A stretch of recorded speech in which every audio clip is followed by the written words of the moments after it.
to share one with another. And I think that is what it means to be the body of Christ, that even in our brokenness, that there is beauty and there's opportunity to help one another.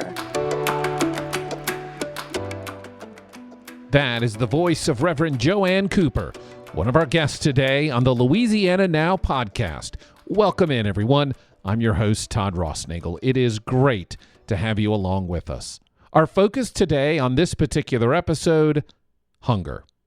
Hunger has always been an issue in Louisiana, but COVID is placing quite a strain on food pantries and food banks all across the country and here in Louisiana.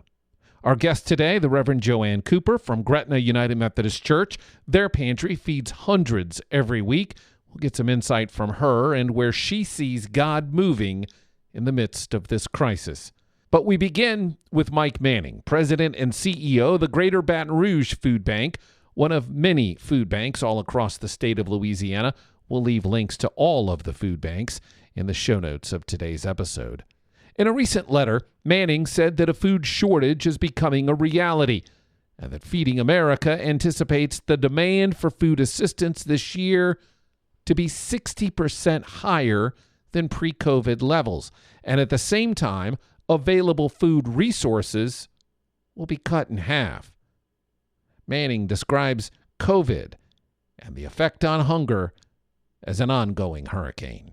This is like a disaster response, but it's long-term. It's like a hurricane response usually goes for a few weeks to a few months. This has been a year. And that's the real challenge, is to keep it going, to keep feeding people with the ebb and flow of people getting money from the federal government or not.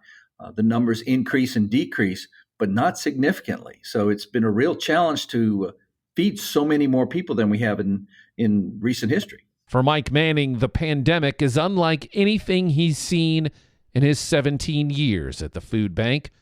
His only frame of reference is a decade, the oil crisis, and its effect in the 1980s. Well, I think back to the origins of food banking back in Baton Rouge in the early 80s, when it was the oil bust. And you look at so many people out of work, all the hotel workers, the restaurant workers, the gig workers, the musicians. It's just been casino workers. It's just the myriad of people that are in the entertainment and travel industry who were out of work. And music and travel are so much a part of our state and the economy of our state that it's really been dramatic all across the state. We're hearing of plant closures now and other things that are going on as a result of the economy and the pandemic.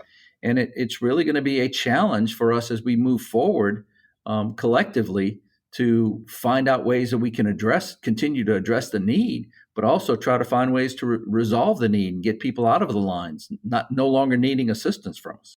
I think it's really fascinating for our audience at home to understand exactly how a food bank works. As you alluded to in your answer there, Mike, it's a bit more complex than a bunch of items on a shelf or volunteers going to a grocery store, isn't it? Yeah, most people think of a food bank as what you would have at your church, a food pantry. But we are not that. The food pantries are like the retail distribution arm, almost like a Walmart store.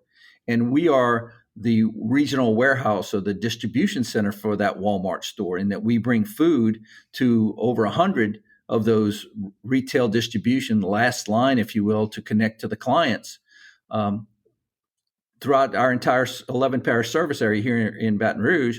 But we do the same thing, all food banks throughout the state, where we go out and we provide the assistance to bring the food to the table so that the organizations that work with us can actually give it to the clients. One of the things I love about the food bank, or all the food banks really across the state, is the power in the very simple act of a small donation. For instance, a $10 donation. Tell the folks at home just how far a $10 donation can go. Well, a $10 donation could generally create the equivalent for the Baton Rouge Food Bank of 30 meals. And that's a tremendous force multiplier when you start looking at being able to distribute food and take $1 and convert it into much more than just what you could buy at a retail grocery store.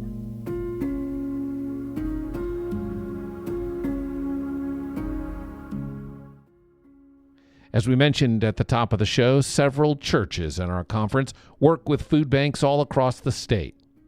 And perhaps that's because the mission of each food bank is, in a sense, Jesus-driven. Feed the hungry. Mike Manning sees Christ in everything the food bank does.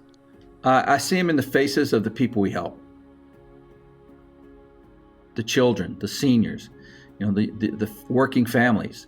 You just have to look in their eyes and see the appreciation for the help that they're getting, and you can see that you're making a difference. It's like the story I like to mention when we've done food drives in the past or monetary drives. We've had people come up and give us money and say, hey, here's $20, help the next guy. Because last summer, if it wasn't for the food bank, we wouldn't have been able to eat. But we're back on our feet. We want to help the next person. So you get those uplifting moments and those spiritual moments that can really invigorate you in the effort and invigorate you in the mission of what we try to do by trying to feed people. There's a reason you've been doing this for 17 years. Yeah, it kind of gets in your blood. When I was first looking at the position, I looked at it and I said, I wonder if, I don't know, maybe I could do that. And I called someone who had been on the board and been involved with the organization. And they said, that's what you need to do. And I was here for 18 months before Katrina. And that's when I realized that I was in the right place and where I needed to be. As we talked, I asked Mike to unpack a little bit more about his background. When did he know he was in the right place? His answer was almost biblical. I think a lot of it was when we would empty the warehouse and trust that there would be trucks showing up the next day to provide additional food and meals. And it was like the old movie, The Bishop's Wife, where the bottle of wine keeps refilling automatically. It was just that's so much of a spiritual experience to trust that God would deliver, and he did.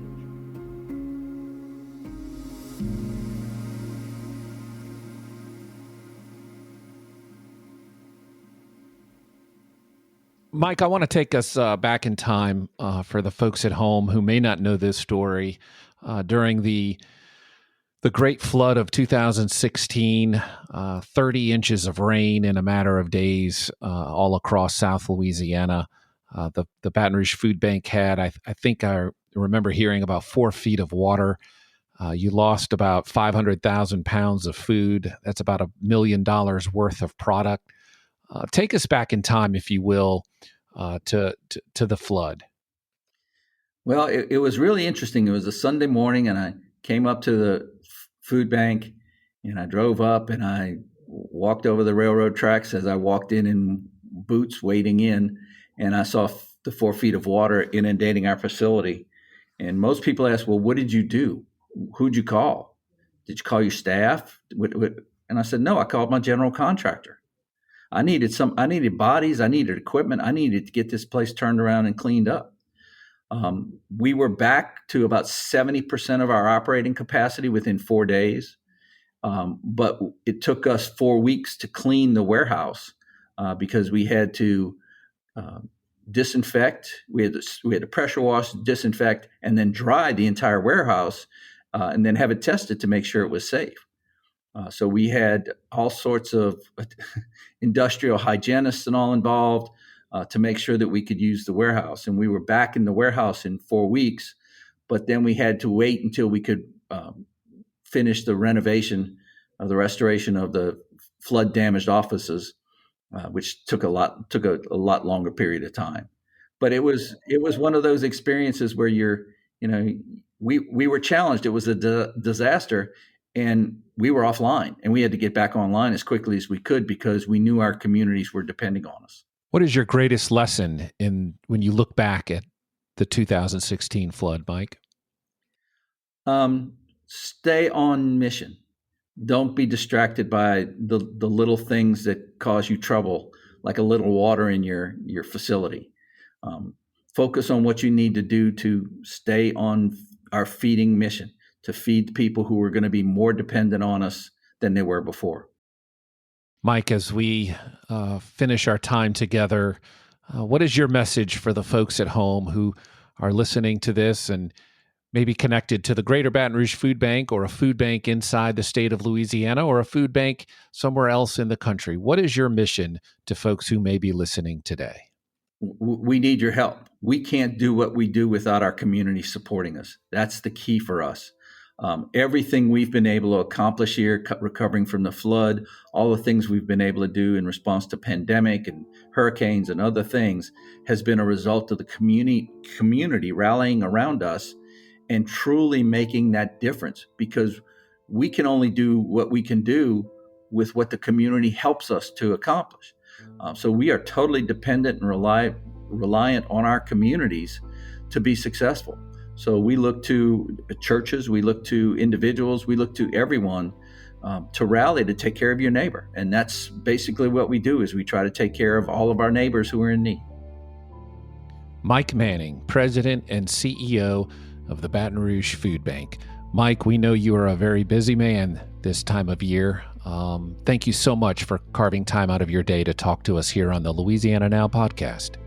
Thank you, Todd. I appreciate it.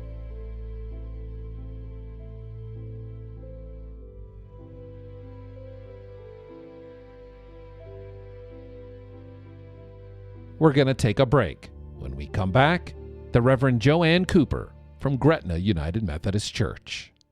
They taught you a lot of things in seminary, but did they teach you tax law? The United Methodist Foundation of Louisiana is happy to present yet again their tax seminars, free of charge. They'll be virtual this year, and they're coming up in February. The seminars will feature Reverend Nate Berneking. Berneking is a United Methodist pastor and an attorney. He manages the finance and administration of the Missouri Annual Conference, and he offers his leadership, experience, and practical advice on tax administration for every pastor and senior church leader. This free webinar is for clergy and staff or lay leaders who participate in the finance and administration of the church. The webinars promise to be informative and useful. For more information, head to the United Methodist Foundation of Louisiana's website, umf.org. Back now to the show, and we move from the food bank to the food pantry. And as we mentioned, there are numerous churches in the Louisiana Conference that work with food banks and have a food pantry on their campus, including Gretna United Methodist Church in the New Orleans district. Gretna works with Second Harvest, the food bank that serves Greater New Orleans, and their food pantry is open every Monday and Thursday, as well as the first Saturday of each month. Reverend Joanne Cooper has not been at Gretna that long, dating back to February of 2020 when she was appointed there. But week by week, she has seen a significant uptick due to the pandemic. Just to see the lives that have been affected. I mean, there are people that have never gone to a food pantry before. They've never needed assistance. They've been the ones that have brought food to churches and to organizations, and to see them reaching out. I know at first, this was what I was told by someone not in our church, but there was, I don't know if it was a week or two or maybe a little longer, that we were the only food pantry open on the West Bank. And so that was an amazing experience, just to see the increase in people, but just the generosity and support of organizations like Second Harvest and other civic groups. We never had to turn anyone away, but it has been quite humbling just to see young families just lost, not even knowing the right channels because they've never been in this situation before. Since the pandemic. And so it's been heartbreaking, but it's also been heartwarming to be able to offer not only food, but just to offer encouragement, to help bring honor to them and where they are in this moment. But the need is just so great. How does hunger affect people? How have you seen the effect? Well, not only in the obvious reasons of malnutrition or just not being able to eat healthy food, but just what it does to a person's spirit, the heightened fear, the anxiety, shame for many. Um, and just the fear of the unknown. I've always had this and now I don't. What else am I going to lose?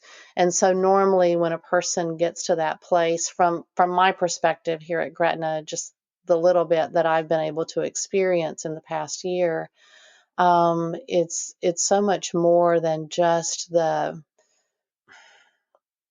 needing food.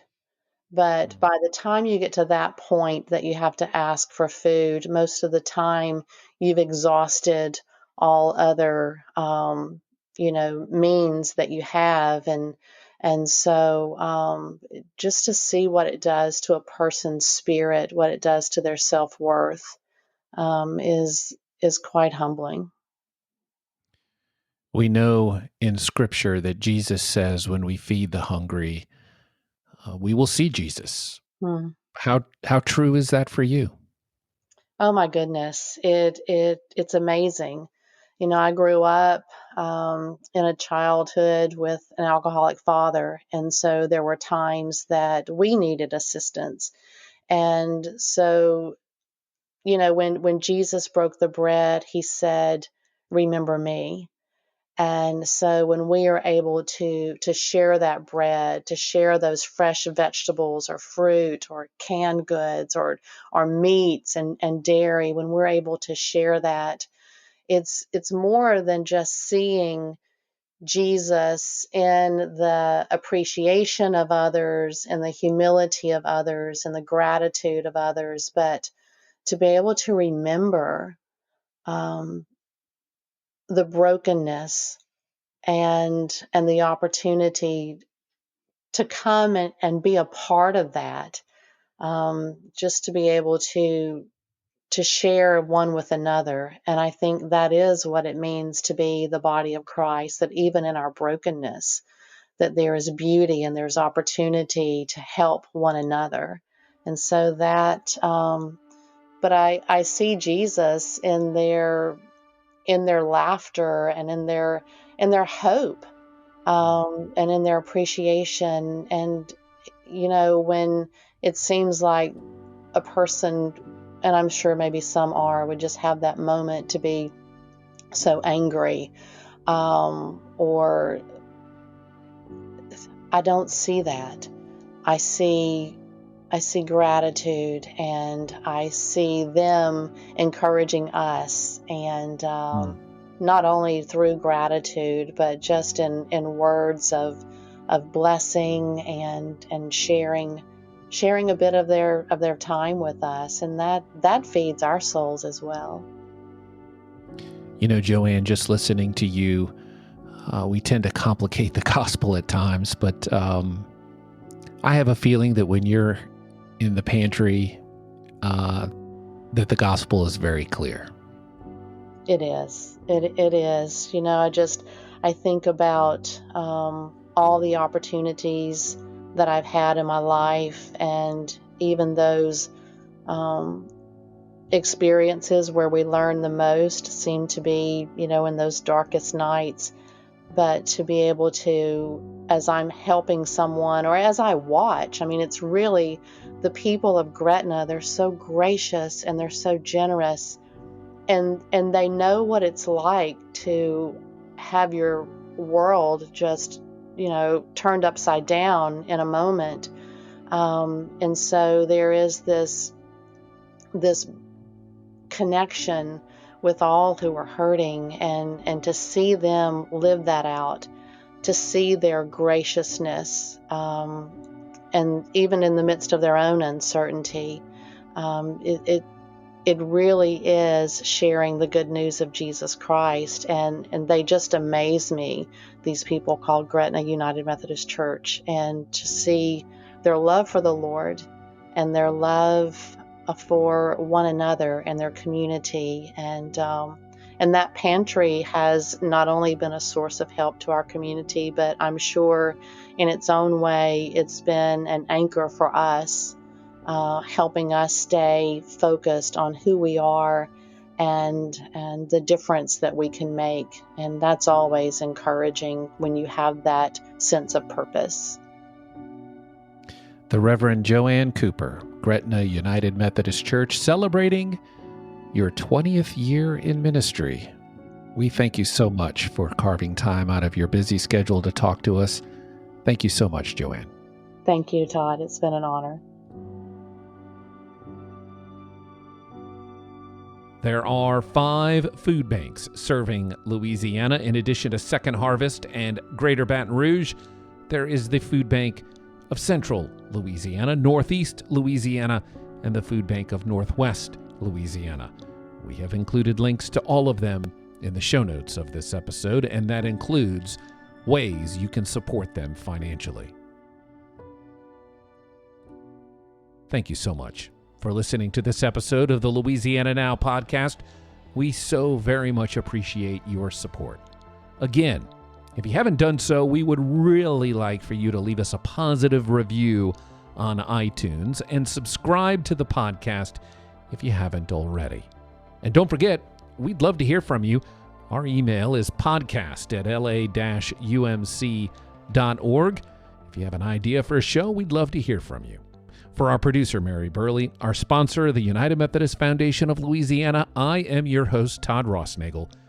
Until next time, may we all experience seeing Jesus in the work of feeding others.